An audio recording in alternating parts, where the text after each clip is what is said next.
տնտեսական զարգացման բոլորովին նոր մի շրջափուլ ենք մտնում, եւ դա իհարկե կապված է Հայաստանի եւ Ադրբեջանի միջև հաստատված խաղաղության գործընթացի հետ,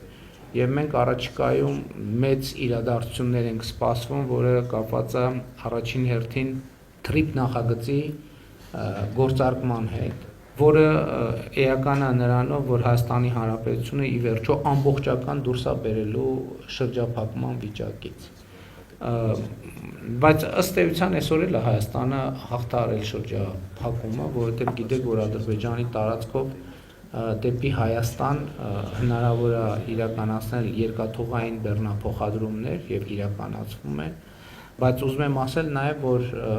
քաղաքական հստակ հանձնառություններն է, որ այդ թվում արտահանումները հնարավոր իրականացնել երկաթուղով, իհարկե Վրաստանի տարածքով, մինչև մենք Ադրբեջանի հետ առաջին հերթին TRIP նախագծի շրջանակներում երկաթուղին կբացենք, եւ սա շատ կարեւոր է, եւ ուզում եմ ասել, որ պայմանավորվածությունը քաղաքական հետեւյալն է, որ այդ երկաթուղին երբեք չի փակվելու։ Այսինքն դա եւ ներմուծման եւ արտահանման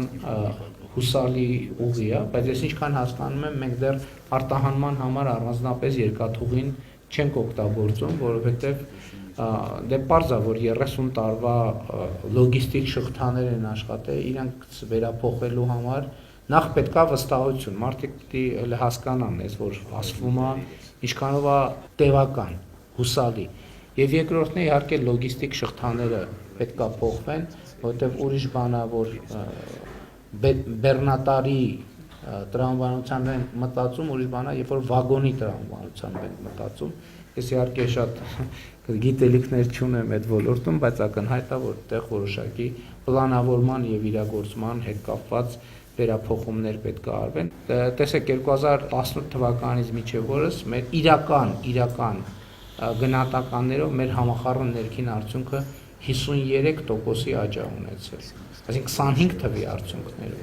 26 թվի արդյունքներով իհարկե 53%-ի համախառն ներքին արդյունքի իրական նոմինալ աճը ավելին է, կրկնապատիկ է, բայց նոմինալ աճով մենք չենք առաջնորդվում, եւ կարծում եմ, որ մեր տնտեսությունը եկել է հասել մի կետի, որտեղ արդեն բիզնես, պետություն, աշխատող